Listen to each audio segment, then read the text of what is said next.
College से वापस आते वक्त मेरे रास्ते में ट्रेन की पटरी आती थी और एक दिन जब मैं गुजर रही थी तो मेरी नजर पटरी पर बैठे एक शख्स पर पड़ी। मैंने देखा कि दूर से ट्रेन भी तेजी से आ रही थी और मैं फौरन उसके पास गई और कहा कि वो वहां से हट जाए, मगर उसने जवाब दिया कि वो जानता है ट्रेन आ रही है और ये इसकी अपनी मर्जी है। उसने मुझे पीछे हटने को कहा। मैंने उसे समझाने की बहुत कोशिश की लेकिन वो मेरी बात सुनने को तैयार नहीं था और ट्रेन बिल्कुल करीब आ चुकी थी, इसलिए मैंने बगैर वक्त जाया किए उसे जोर से धक्का दिया और वो पटरी से दूर जा गिरा था।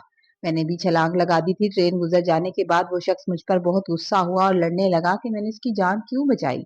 जब वो अपनी मर्जी से वहां बैठा था तो मैंने उसे अपने अब्बा का दिया हुआ इंसानियत का सबक जो मुझे याद था कह सुनाया था और कहा कि वो घर चला जाए। तो उसने उदासी से कहा था कि उसका कोई घर नहीं है। ये सुनकर मैंने उसे अपने साथ घर चलने को कहा था। पहले तो वो नहीं माना, मगर फिर वो मेरे साथ चल दिया था और जब हम घर पहुंचे तो अम्मा और अब्बा उसे देखकर हैरान रह गए। फिर मैंने उन्हें सारी बात बता दी। वो अपनी कहानी सुनाते हुए अम्मा को बताते हुए रो रहा था। कहने लगा कि उसका आगे पीछे कोई नहीं है, माँ बाप मर चुके हैं, चचा के घर पर रहता था, चची ने चोरी का झूठा इल्जाम लगाया और घर से निकाल दिया था। तो उसने जिंदगी से मायूस होकर खुदकुशी करने का सोच लिया था। उसका नाम कामरान था। उसकी कहानी सुनकर मेरी माँ की आंखों से आंसू बहने लगे थे और अम्मा ने उसे बेटा बनाने के बारे में सोच लिया था और हमको वो अपना बेटा अम्मा को याद आ गया जो छोटी सी उम्र में किसी बीमारी की वजह से मर गया था। अम्मा ने जिद की थी कि तो वो उसे बेटा बना के घर रखेंगी, तो अब्बा भी उनकी जिद के आगे खामोश हो गए थे। फिर वो हमारे घर में रहने लगे और सारा दिन कमरे में पड़ा रहता। एक दिन जब मैंने उसके कमरे में जाकर देखा तो सिगरेट की बहुत बू आ रही थी। मैंने दरवाजा खोलकर देखा तो बेशुमार धुआं, शायद वो उस वक्त नशे में भी था। मुझे गुस्सा आ गया। मैंने उससे कहा कि मेरे बाप की कमाई हराम की कमाई नहीं है जो तुम नशे में उड़ाते हो या सिगरेट पीते हो। नौजवान हो, उठकर कोई काम क्यों नहीं करते। मेरी बात सुनकर उसने सिगरेट जल्दी से अपने पीछे छुपा लिया था और कहने लगा, मैं आज ही अब्बा से कहता हूँ मुझे कोई काम ढूंढ दे। बाहर आकर मैं सोचने लगी थी कि ये जितना सीधा नजर आता है ये उतना सीधा नहीं है। अब्बा गवर्नमेंट स्कूल में माली थे कि थोड़ी बहुत सैलरी से हमारा गुजारा अच्छा हो जाता था। छोटा भाई जब बीमार था और मर गया था तो अब्बा ने बेशुमार कर्जा ले रखा था और उसी कर्जे में हमारा घर भी गिरवी रख दिया गया था। अब्बा कहते थे जब पेंशन का पैसा इकट्ठा मिलेगा तो वो ये कर्ज चुका देंगे। फिर एक दिन स्कूल में मैं अपने अपने ही फूलों को पानी देते हुए मेरे अब्बा को हार्ट अटैक आ गया था और उनका इंतकाल हो गया था। जब स्कूल से उनकी डेड बॉडी आई तो हमारे घर में कयामत टूट पड़ी। हम दोनों माँ बेटी जैसे टूट से गए थे। सोचा भी नहीं था कि हमारे साथ ऐसा होगा। फिर आहिस्ता आहिस्ता कुछ दिन बीत गए और अब कामरान ने भी किसी फैक्ट्री में काम ढूंढ लिया था और वो डबल शिफ्ट करता था और सुबह फजर के टाइम वापस आता था। अम्मा भी उसका बहुत ख्याल रखती थी, उसे बेटे जैसी अहमियत देने लगी थी। मैंने देखा कि एक दिन वो मोबाइल फोन पर किसी से बात कर रहा था। मुझे ये देखकर हैरानगी हुई थी कि उसके पास मोबाइल कहाँ से आया है। जब मैंने आगे बढ़ी और उससे पूछा, उसने मोबाइल छुपा लिया था। मैंने बहुत पूछा मगर उसने जवाब नहीं दिया था। फिर एक दिन जब मैं और अम्मा घर की सफाई कर रहे थे तो सफाई करते हुए अचानक से अम्मा का पाँव फिसल गया था और पाँव फिसलने से वो गिर गई थी और उनके सर पर गहरी चोट आई थी।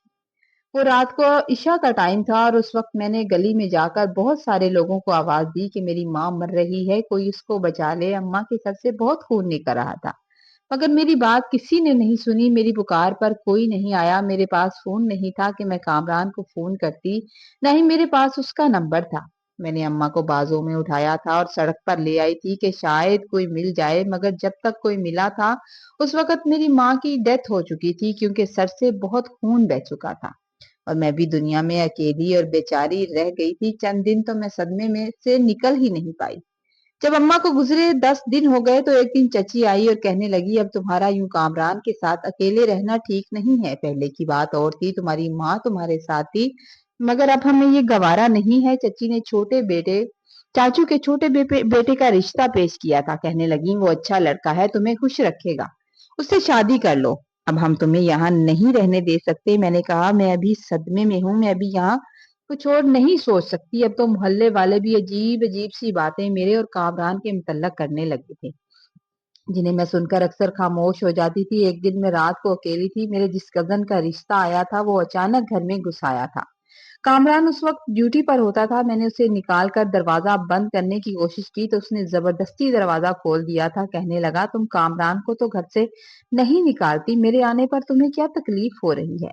शराफत से रिश्ता भेजा था, मगर शायद तुम्हें इज्जत रास नहीं आई। उसने ये कहकर मेरा बाजू पकड़ लिया और मैं दिल में दुआ करने लगी थी कि काश आज मोजसा हो जाए और कामरान वापस आ जाए। उसी वक्त शायद मोजसा हो भी गया और कामरान आ गया और वो दोनों आपस में लड़ने लगे थे। मैंने शोर मचाया तो कुछ मोहल्ले वाले इकट्ठे हो गए और लड़ाई खत्म हो गई थी। मैं कमरे में जाकर बेतहाशा रो रही थी। मुझे आज अपने अम्मा अब्बा याद आ रहे थे। मैं बदनाम हो चुकी थी। उस दिन मैंने मजबूरी में एक बड़ा फैसला कर लिया और मैं कामरान के पास उसके कमरे में चली गई। मैंने कामरान से कहा कि तुम मुझसे शादी कर लो। वो हैरान होकर मेरी तरफ देख रहा था। कहने लगा, मैं सुबह चला जाऊंगा, तुम चाहो तो अपने उस कजन से शादी कर लो। मैंने कहा, मैं तुम्हारे अलावा किसी पर भरोसा नहीं कर सकती। अम्मा भी तुम पर भरोसा करती थी। मैं चाहती हूँ कि तुम लोगों की बातों से बचने के लिए हम निकाह कर लें। मेरी बात सुनकर वो खामोश हो गया था। अगले दिन सादगी से हमारा निकाह हो गया था। लोगों ने बहुत बातें बनाई थी। देखा, कहने लगे कि देखा, ये लोग यही चाहते थे, मगर मैं खुश थी। अब मैं ठीक तरीके से अपनी जिंदगी, शादीशुदा जिंदगी को जीने लगी थी। कुछ देर तो सब ठीक रहा, फिर मुझे यूं लगने लगा था जैसे कुछ गलत हो रहा है। कामरान की तवज्जो घर से हटने लगी थी। 2 साल गुजर गए थे, लेकिन अल्लाह ने हमें औलाद से नहीं नवाजा था। फिर हमारे साथ वाले घर में जो खाली पड़ा था उसमें कुछ लोग आए गए थे। मैंने सोचा क्यों ना जाकर मिल आऊं। तो जाकर मिलने गई तो वहां एक लड़की आई थी। उसने वो घर ले लिया था। उसके 2 बच्चे थे। वो बहुत ही खूबसूरत थी।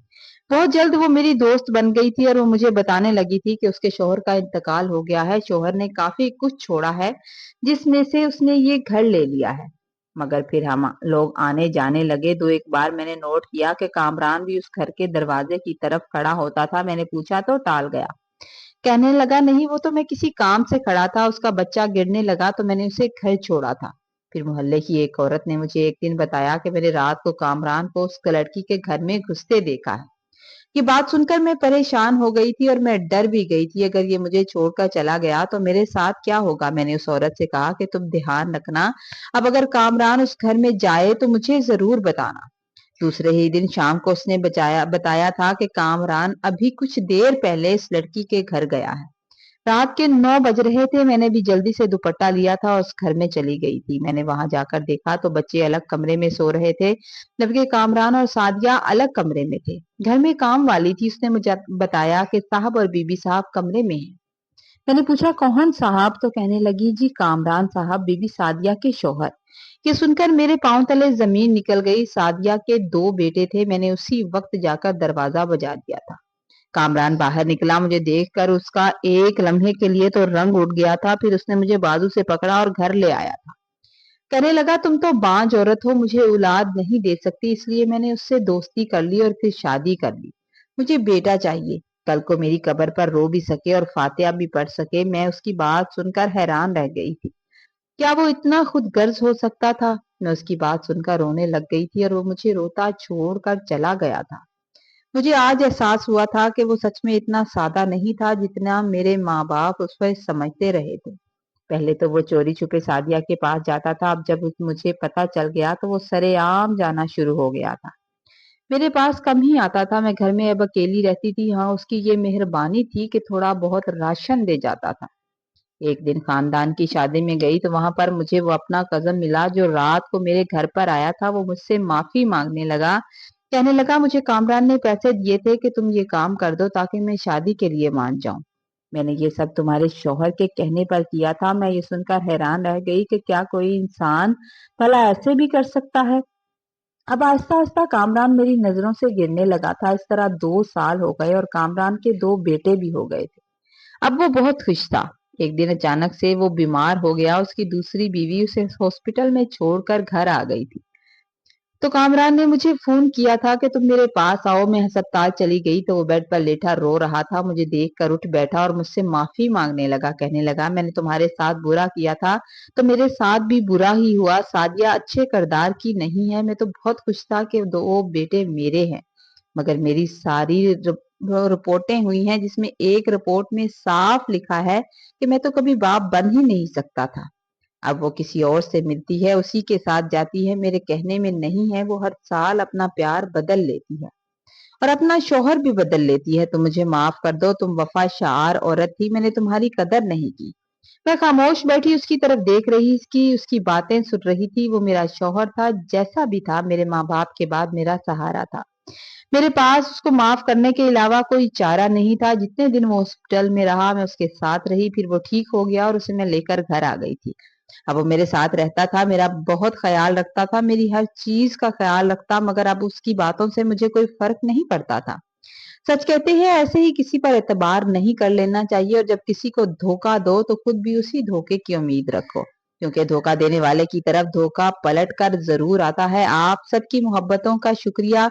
जो लोग मेरी कहानी सुनते हैं, पसंद करते हैं, उनका बहुत शुक्रिया। एक मेरी प्यारी बहन मेहरू नसा ने कहा था कि आपने कहानी 2 पार्ट्स में लिखी है, मुझे अच्छा नहीं लगा, तो लीजिए ये कहानी हमने आपके लिए एक ही पार्ट में लिख दी।